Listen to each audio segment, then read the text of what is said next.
Are we ready now? Yeah. Good.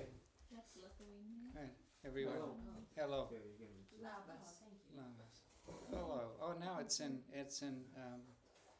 focus. Okay, let's pray together and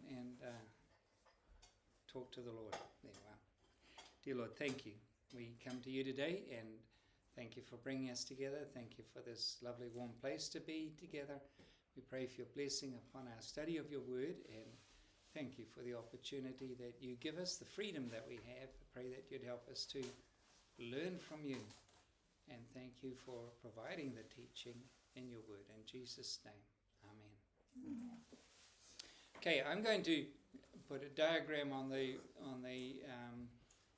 board here that I think will give you a structure to understand the teaching of the book of Revelation.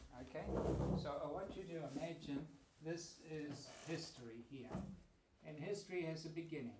The world was created, so we do the world there, and history has an end here when Jesus comes back and he's sitting on the throne there. Okay, and history has a middle, and what's at the middle? Jesus' birth. Yeah, the coming, the death, resurrection of Christ. Okay, that's how God views the world, in my understanding of the book of Revelation.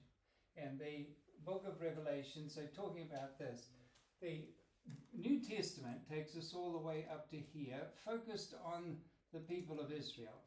But they're only a small part of the world's population, okay, here. So the story is telling us about things, and it's telling us about the people of God and how they grew and developed and everything.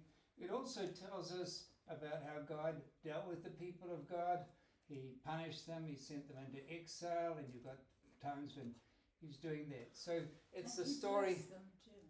Pardon? He blessed them too. Yeah, this is blessing here. More punishment, little blessing. Blessing on this side, and this is discipline on this side. Okay? And as you look at the story of God, you see him taking people out of his people from here, and he's adding them in here. Occasionally different people come from outside. Okay? But it's mostly focused on a very small group of people. What happens with Christ? He sends us out into the world, and the New Testament is very important because it starts with only 12 and then 120, but very quickly goes up to 3,000, 5,000, and it's growing dramatically like that. So that's what we call the church, the New Testament church. Okay? Now, the church also has times when there is opposition, oppression, and discipline. And what we see in the book of Revelation, I don't know why that one's crooked and this one's smooth, but anyway, sort of like that. The book of Revelation is about this expanding trumpet of history. Does that make sense to you? It makes certain logic to it, isn't it? The church is growing. So what you have, if you look at the history of the church at any point in time in history, and you look at it and you compare it to the time of the seven churches here. So here you have the seven churches and the way they're described. Of Revelation, and you have the New Testament period here. What you find here, my understanding of the scriptures, is all the elements that described in here are found throughout the rest of history. Does that make sense to you? That this is often called the tribulation. And you know that John says, I am your partner in your tribulation, isn't it?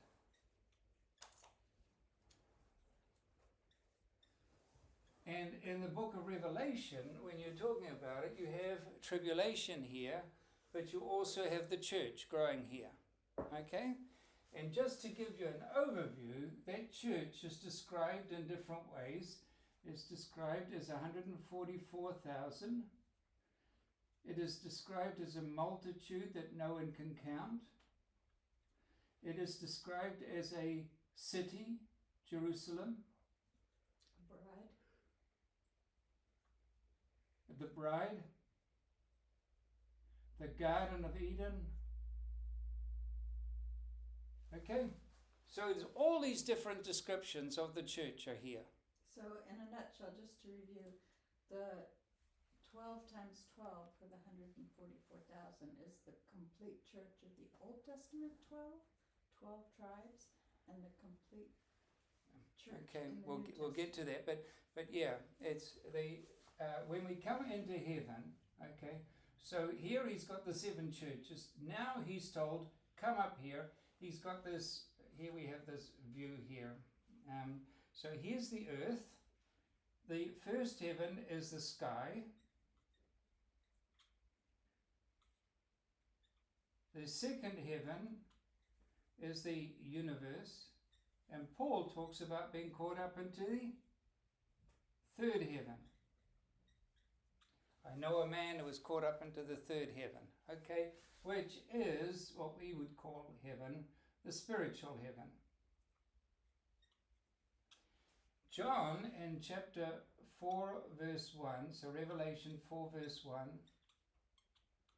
come up here. Okay, he's coming up to the third heaven from Patmos down here. Okay, now he's not physically removed from here because we told at once I was in the spirit. But he's lifted up in the spirit to be able to see beyond the universe and to get this view. This is what we call the commander's office.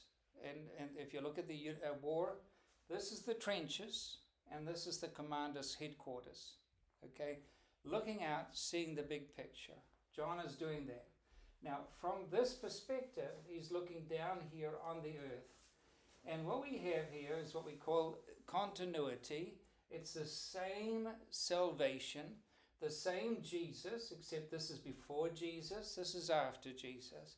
But everything is the same, except that here it's a very narrow band of God's people, and it has its own sign of circumcision. Here it's a much wider band, which we looked at last week, which was every tribe, people, language, and nation. Jesus will not come back until his church from every tribe, people, language, and nation is gathered in. Okay? That's when he comes back. It's also interesting that in chapter 6 today, we will look when Jesus comes back, it's when the number of martyrs has been completed as well. So you have the negative way of looking at things and the positive way. The church is absolutely full, and the number of people who are persecuted is complete. Does that make sense, that type of thing? So my arguments as I'm going through the book of Revelation is that there's a certain pattern that's going through here. It's expanding, and yet it's moving forward. So there are some people who seem to think that it's almost like a circle that just keeps going round and round. I think it's much more like a spiral, like that. Okay? And the book of Revelation today will come down at the bottom side of the spiral, and we'll be looking at the painful side of things. Just before here, it was looking at the church on earth and stuff, but it was the church, and then it was focusing on Jesus and God the Father, and it was very positive. But now it's going down into this part. Then in chapter 7, it'll go back up here again. Then it'll come back down again with the 7 trumpets, and it'll go back up again. Then the 7 bowls, and it'll come back up again. Okay? So at least 3 spirals, cycles of the spiral. And as this happens, each one gives you a clearer picture of history, but a clearer movement towards the last day, when Jesus comes back again. Okay? Where is the rapture in this? Well, I think it's here, at the end of history, if there's anything. There's no such... the Thessalonians is talking about the end of time when we're lifted up.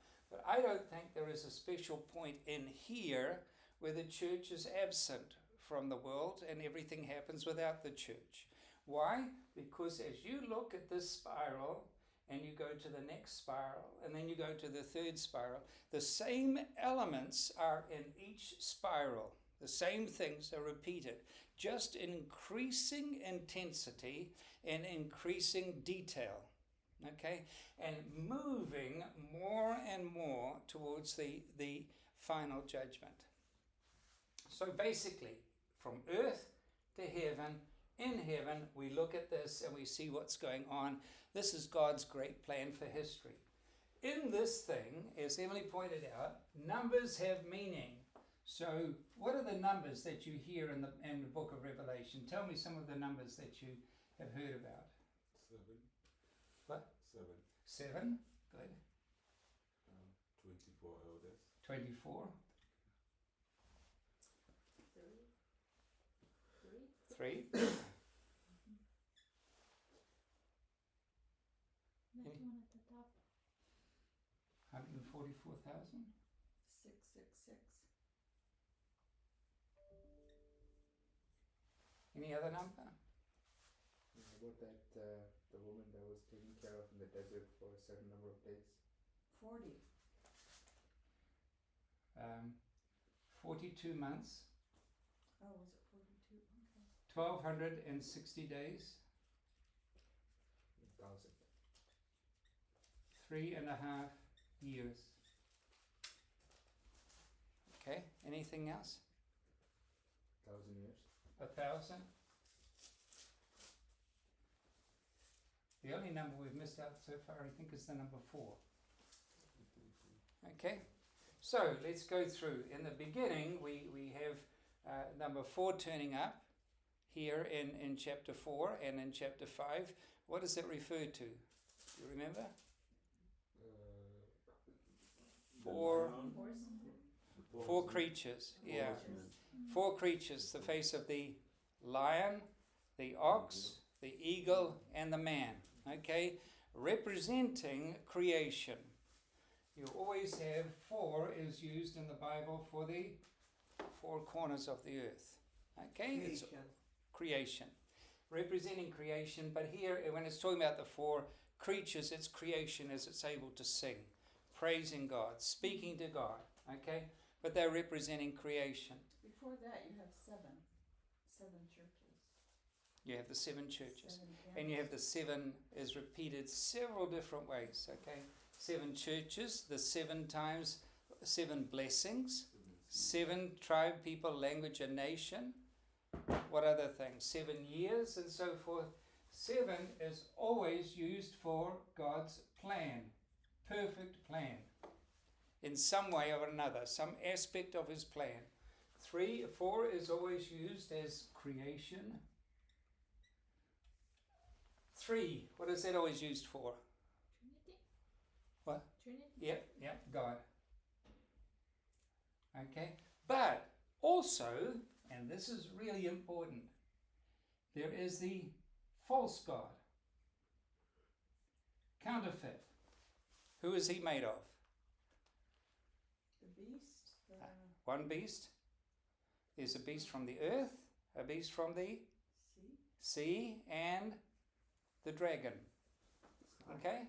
The dragon representing God the Father, the beast from the earth representing God the Son, and the beast from the sea representing God the Son, and the beast from the earth representing God the Spirit, having those counterfeit qualities.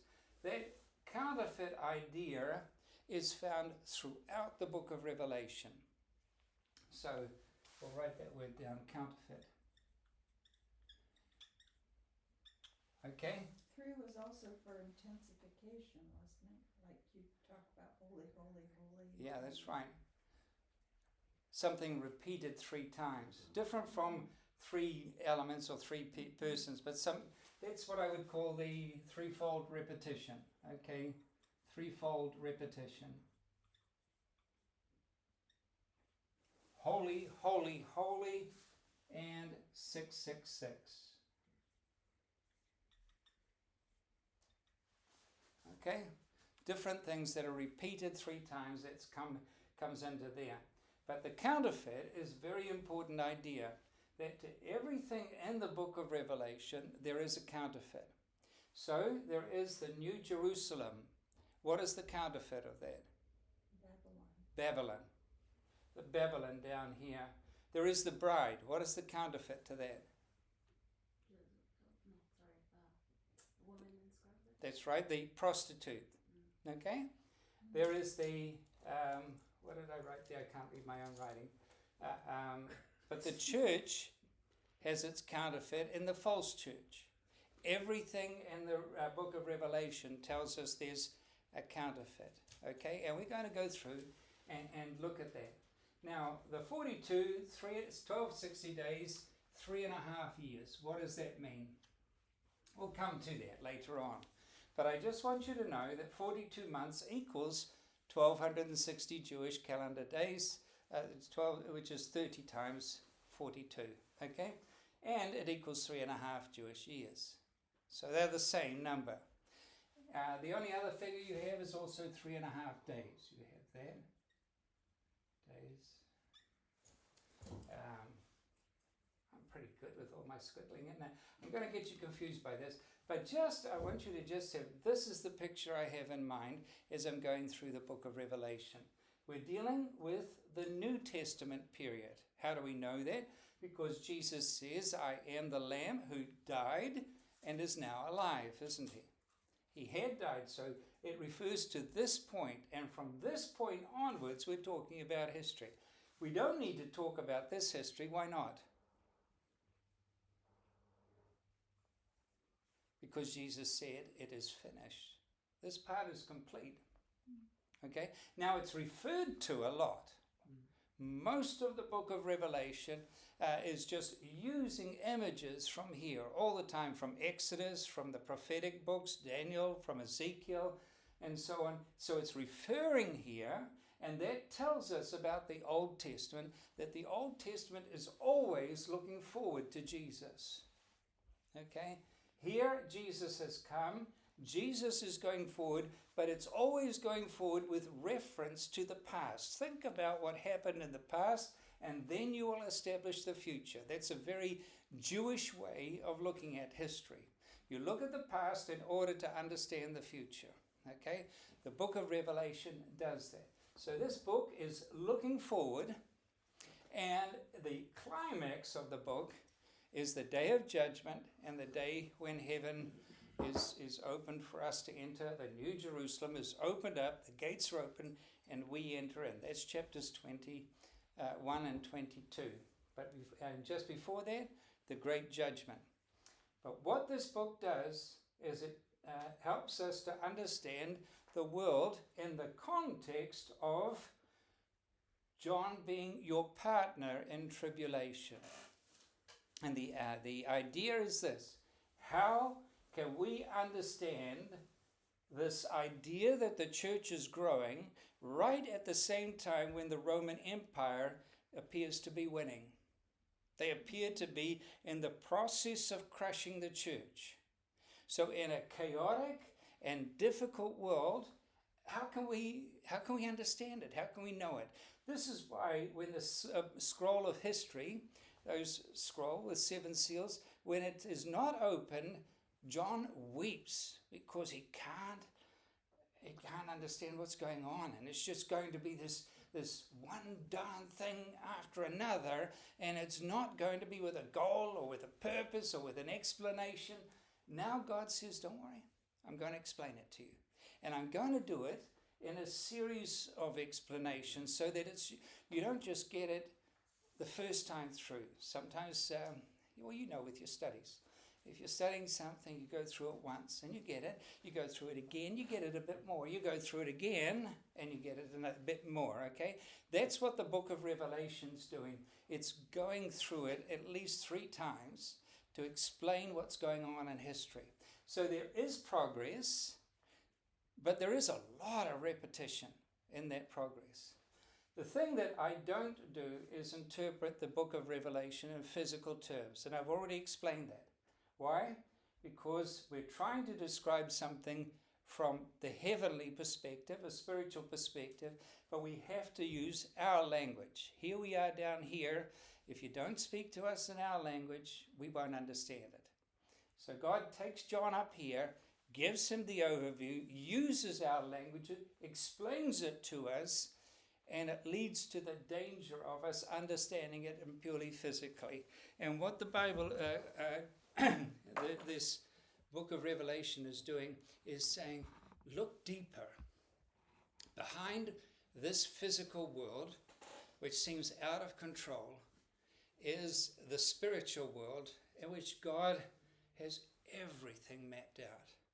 And everything has a purpose. And the purpose is this: I'm going to build my church, and the gates of hell will not prevail against it.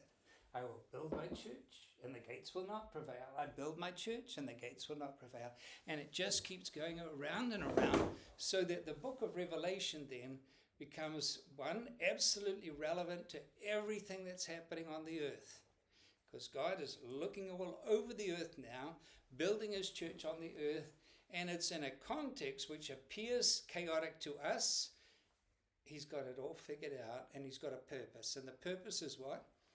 To build my church among people from every tribe, people, language, and nation. And yet there's going to be suffering as it happens. So that's basically the big picture, okay? I think I've made your big picture look like chaos. But those are the basic ideas that I'm going. We're going to now turn to chapter 6, and we're going to, it's only 16 verses. How about we read it, chapter 6, and we'll start out. Have you got the Bible there? He's doing his work. Okay, Emily, you start, and we'll do 3 verses each.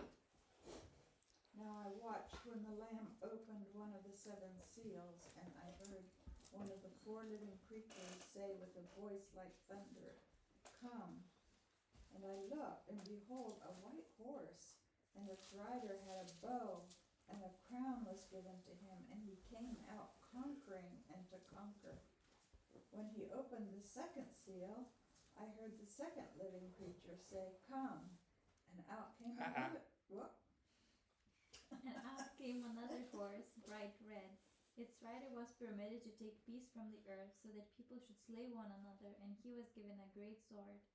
When he opened the 3rd seal, I heard the 3rd living creature say, "Come." And I looked, and behold, a black horse, and its rider had a pair of scales in his hand. And I heard what seemed to be a voice in the midst of the 4 living creatures, saying, "A quart of wheat for a denarius, and 3 quarts of barley for a denarius, and do not harm the oil and wine." When he opened the 4th seal, I heard the voice of the 4th living creature say, "Come." And I looked, and behold, a pale horse, and its rider's name was Death, and Hades followed him.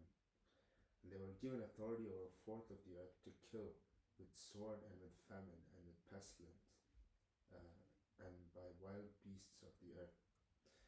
When he opened the 5th seal, I saw under the altar the souls of those who had been slain for the word of God and for the witness they had borne. They cried out with a loud voice, "O sovereign Lord, holy and true, how long before you will judge and avenge our blood on those who dwell on the earth?" Then they were each given a white robe and told to rest a little longer until the number of their fellow servants and their brothers should be complete, who were to be killed as they themselves had been. When he opened the 6th seal, I looked, and behold, there was a great earthquake. The sun became black as sackcloth. The full moon became like blood. 13, Eric. And the stars of the sky fell to the earth, as the fig tree sheds its winter fruit when shaken by a gale. The sky vanished like a scroll that is being rolled up, and every mountain and island was removed from its place. Then the kings of the earth, and the great ones and the generals, and the rich and powerful, and everyone slave and free, hid themselves in the caves and among the rocks of the mountains, calling to the mountains and rocks, fall on us and hide us from the face of him who is seated to the throne and from the wrath of the Lamb. For the great day of the wrath has come, and who can stand? Good. So we have a series of seals opened from a book. And as each seal is opened, a new part of history is revealed. Okay? So I believe this is a description of history. Whoever controls the scroll is controlling history. As he opens the scroll, he's revealing what's happening in history. I have a question. What exactly happens in verse 5?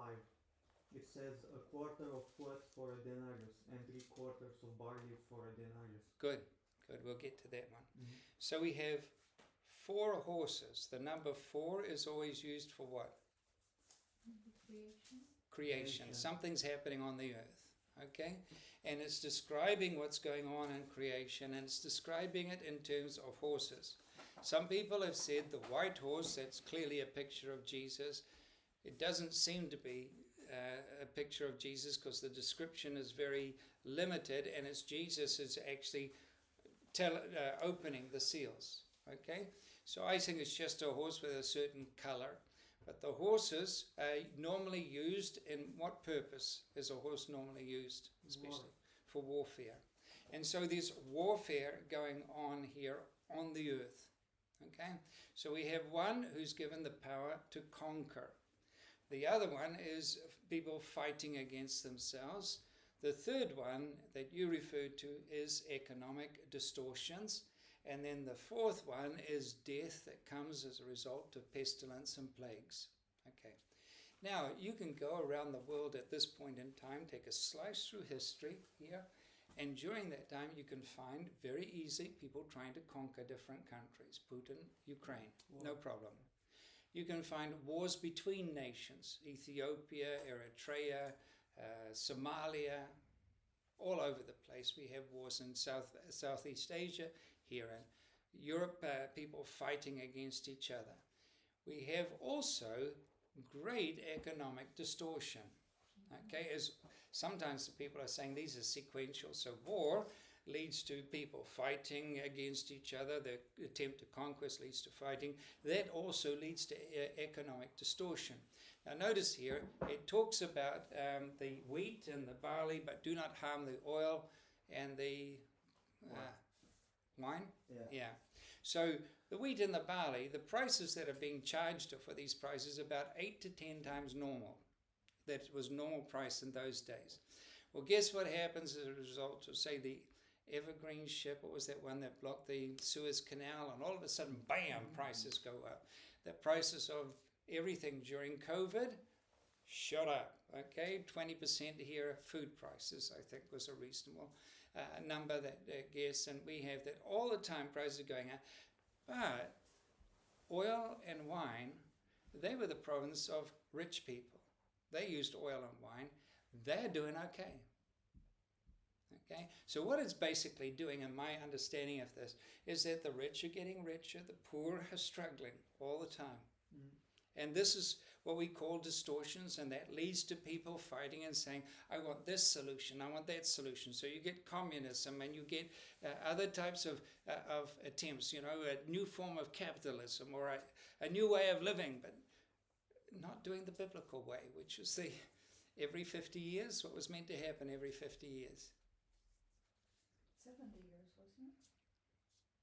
I thought it was 50. Jubilee. That's 70. Are you sure? Sabbath year. Yeah. Yeah, I think she's right. Well, We maybe have to it's check it 100 out. times 7. We have to check it. Yeah, Forgive okay. the debt and set the slaves That's free. right. Everything is go back to Eve, 50 normal. years, you're right. 50 years. Yeah. Yeah, and everything goes back to zero. Everybody gets a chance again, and then you go back and you earn your money. That's a biblical model, biblical capitalism, I call it. But the model that's used here, nobody wants to do that. Nobody who's rich wants to give up. And so now the 1% are controlling more and more and more of the world's economy, okay? Then there's going to be massive warfare, revolution. People go in and the money is redistributed again, and we go to another set of distortions, okay? This is a pattern that's just happened over and over again in history. There's been huge numbers of diseases and pandemics and plagues and stuff. People are dying, okay? Not the complete population. Here it says only a quarter. Later on, a third of the people will die. It's going to be intensifying more and more.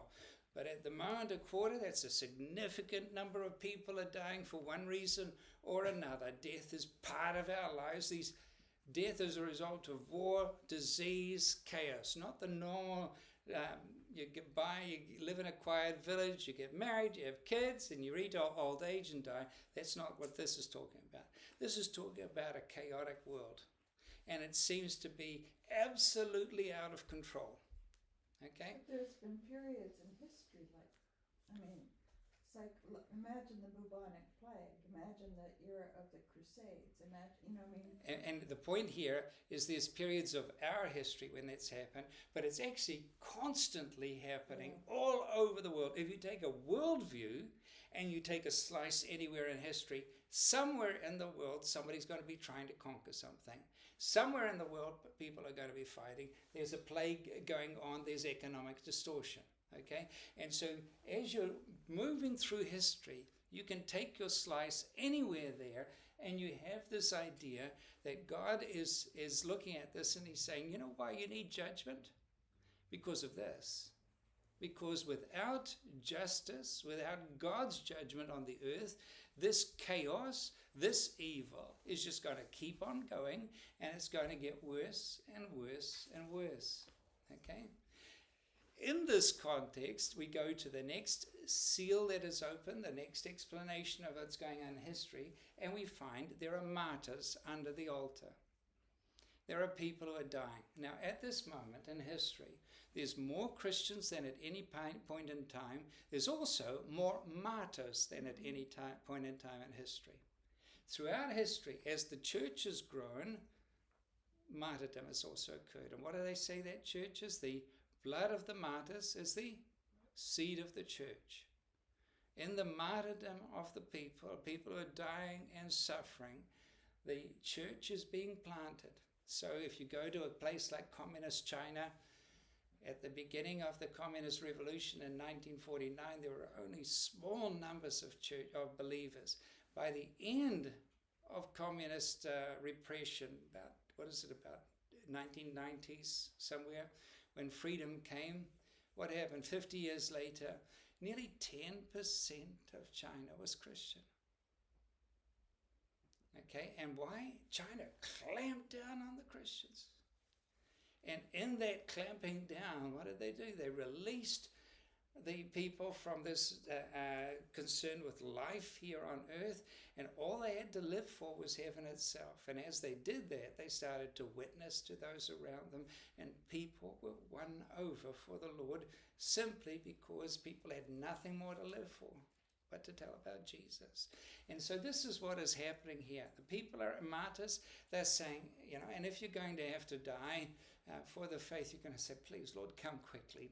If this has to happen to me, okay, but not to my children, Lord. Come back quickly, please. And that's exactly what they're doing.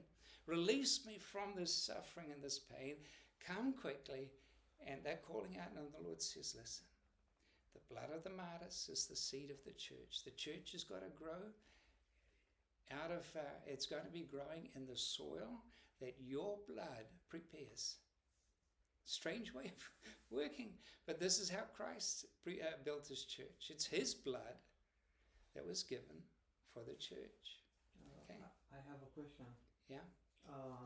These people that have died through history as martyrs, when they died, they went to heaven. So how can they be at the seat of the throne? The throne is in heaven itself. Is that what you they're in the altar, right? What they're basically saying there is that they're in heaven, very close to the presence of God, in a sense that we're in heaven because we're the 12 representatives, 24 elders representing the Old Testament and the New Testament church. We're there. Our souls are in heaven, but God has a special affection for those who've died for him. Mm-hmm. and he brings them close. It's almost like, come here, you've got a fever. Come here and let Daddy give you a hug. You know, Yeah. it's that type of a thing. You're the ones who need the greatest comfort. So come close. I'll bring you close in. And that's what he's doing at the moment for those who are martyrs. But this is a picture of being there in heaven. And so we'll be there. They'll be there. We'll be looking down and we'll just see, you know what? Being a martyr wasn't such a bad thing after all. In fact, that became a problem for the early church because people were almost wanting to become martyrs. I want to get close to God. I mean, I want to be right there. So kill me, please, please, please. And there was a problem there in the early church days. They had a different understanding of martyrdom than we do. We see it as a tragedy. They didn't. They saw it as an entrance into glory. Yeah, really powerful. So here we are. We're looking at this situation, and we go through 6 seals here. 4, 5. The 6th seal is where the earth is shaken. Okay, and then the judgment is starting to come. So what it's doing is this. It's looking at the world as it is. It's looking at the martyrs as they are, and it's saying all of this is heading towards judgment. And you know why? Because by the time you get to the end of the chapter, you're saying, Lord, yep, you really need to do something here. And he says, I'm going to do it. And it's going to be like this. I'm going to shake the earth, and I'm going to be judging those people who have been benefiting from this, who've been living for themselves for all of history. They're going to face the judgment. I'm a righteous and holy God, and I will deal with sin. Okay? Now, the 7th seal is always the seal when judgment happens. This is interesting here, that we're taking a break now at the end of the 6th seal. So we're heading into judgment. By now we understand the need for judgment. Before he does that, he comes back up and he says, I will build my church. And so next chapter, he's describing the church. But yeah, okay, shut up and let you talk. Emily says I have to talk. By the way, I'm pointing on to Emily on the camera. She says I have to let people talk and discuss. Yeah. So anyway, any comments or any ideas? I'm glad you're asking questions, Eric. There's a part in the Bible where Christ says, what is it? You remember that place where he says, like 2 people working in the field, one will be taken, other left. Jesus is speaking about that, and I believe what he's telling us about. Before that, are you saying that according to you the rapture will be like all the way at the end? At the end. Yeah. Okay. And Very Jesus. different than what? It's different from. No, I wouldn't say it's the normal thing. It's more the what we call the more premillennial came to the fore much more in the last 120 years. About the 1900s, it really started to take off. That particular view of the Bible. For most of history, the Bible has had more of this one view, one historical perspective, that it's one period of history.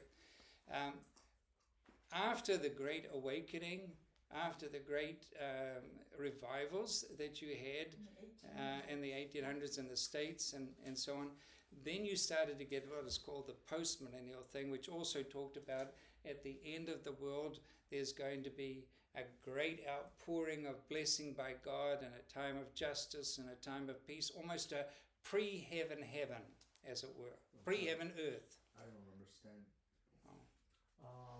There are different ways of looking at this timeline of history. So let me just go up here for this New Testament. So here's the cross. Can you explain why Jesus, like what verse was it?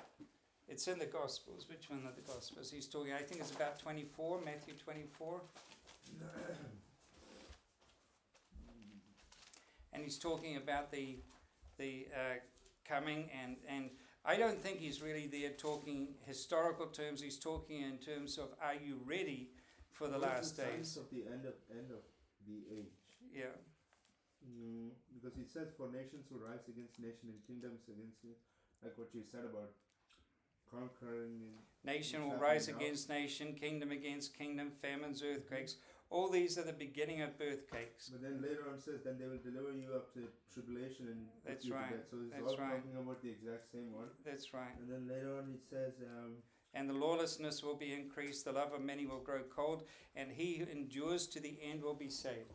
And we're going to look at this later on. But right at the end of history, we're describing the completion of the church, and we're talking here about 3.5 days at the end of history. That is a short period of time where the persecution will be so intense that it will appear that the church is going to be wiped out. A bit like what it was like on Good Friday. okay.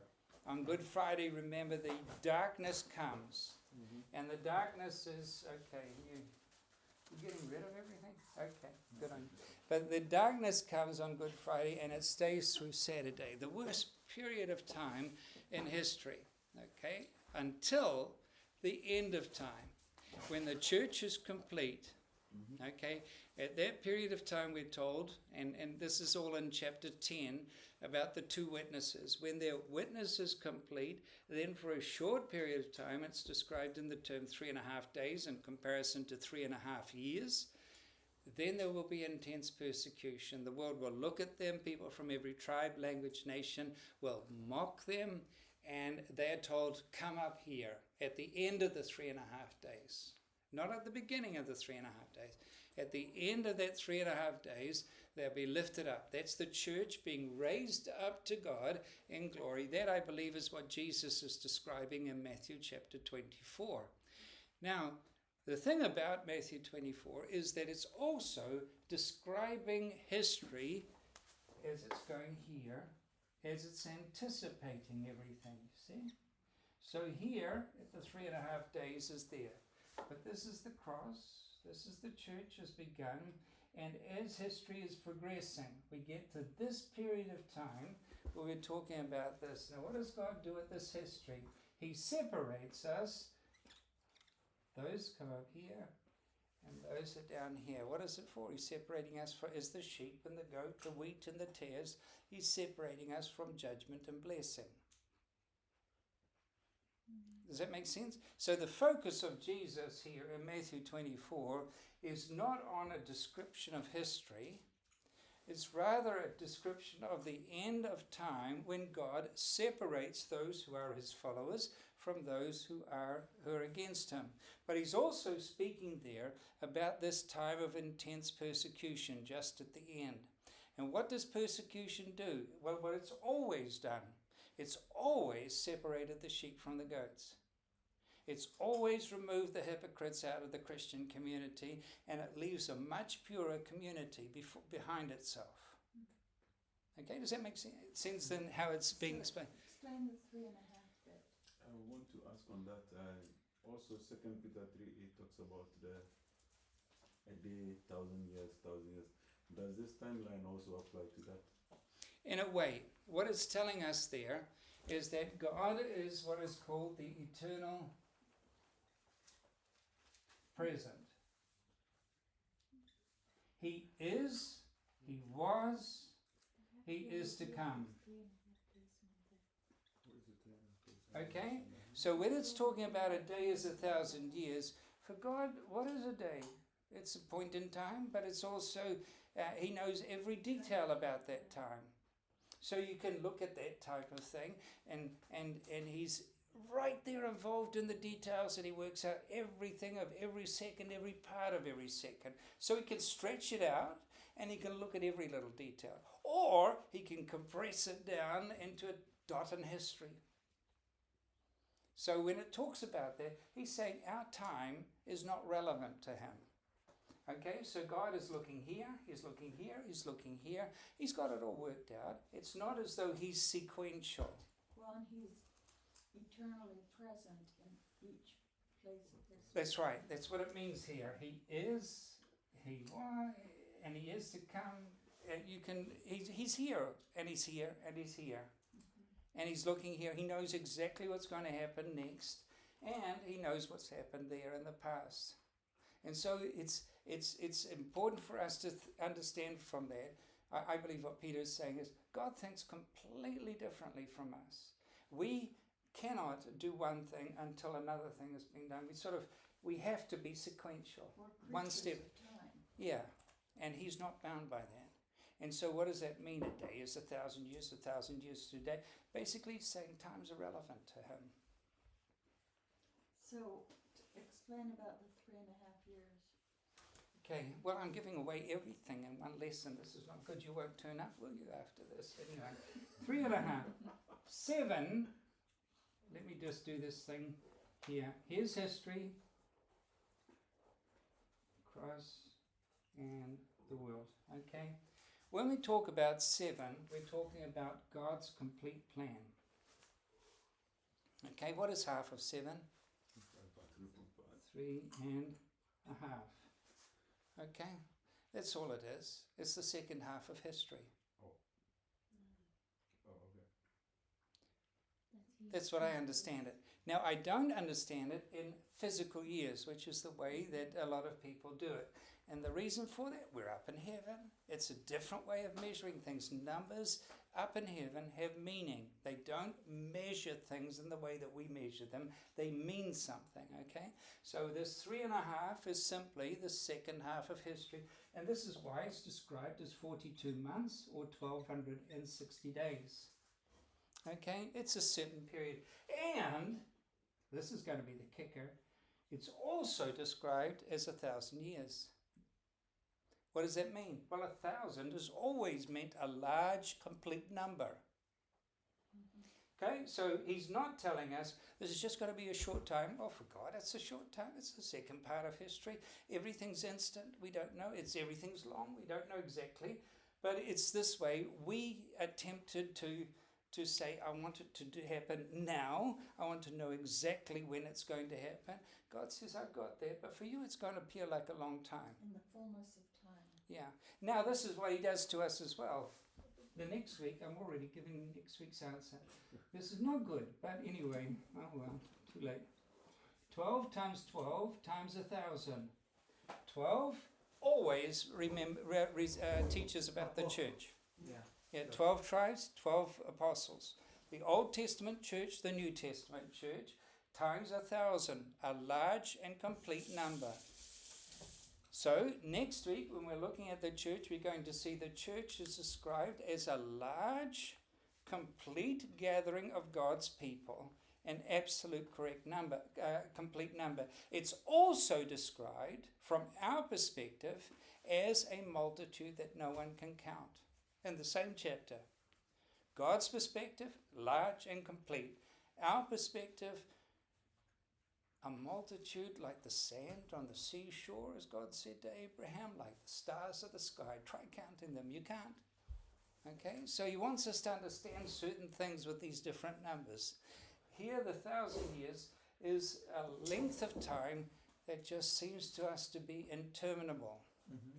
But do you remember, or you might not remember, but if you go back to your books of history, on the year AD 1000, there was huge panic around the earth because the 1,000 physical years are up. He's going to come. And he didn't. Why? Because he doesn't fit our time scale. Okay? The year 2000, Emily bought me a gas barbecue because all the electricity was going to fail. Why? Because it was all based on computers and everything was going to reset and all of that stuff. Nothing happened. Nothing happened. But you know, we used the barbecue a lot. Yeah, we did. I suddenly became a cook when I'd been relying on Emily all the time. But do you understand what's meaning? We have here before us a really important principle that when you're reading the book of Revelation, if you try to read them as physical numbers, you'll get yourself tied up in a knot. And we met people at seminary. They spent their whole lives figuring out numbers. Trying to work out the numbers in the Bible, Yeah. you know. And guess what this number's going to do it? Okay, well, we'll wait until next year when the number winds down. What happened? Oh, I made a mistake. It's actually a few more months away. In my Bible study one time, it was the Feast of Trumpets in 1983, and Jesus was sure to come Yeah. back. So, I mean, it's just like, This has been a characteristic of our modern era. I remember when I was about 8, I went to Christian youth camps in Ngaruawahia in New Zealand, and we had a man who was called Grandpa. He seemed like 120 years old. He was probably just in his 60s. But anyway, he was absolutely convinced that Jesus was coming back in this decade. This was the 1960s. I think I know. There was a person who broadcasted out that the world will end at this certain day. Well, he's not the only person. There's been But there's this hundreds one of really them. famous person. Mhm. He went around telling. So that radio. yeah, Yeah, Right. that's a lot of people. that's right. A lot of people got rid of their stuff and messed it up. He even counted it down to the last second. Yeah, that's right. And then, I messed it up because I forgot this verse.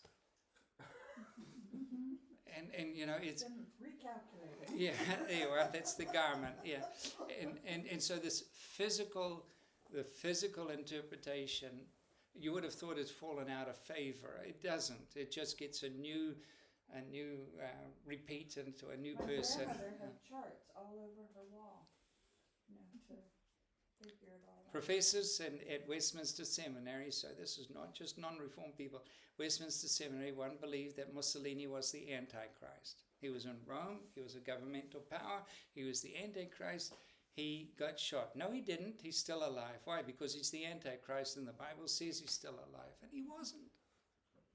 So be very careful when you take it and you apply it to a particular physical or political situation. Be very careful. It's the general principle here that we're learning from the book of Revelation, that you can take this slice of history anywhere at any time, and you can take the book of Revelation and you can say, yeah, I see that here, I see that here, I see that here.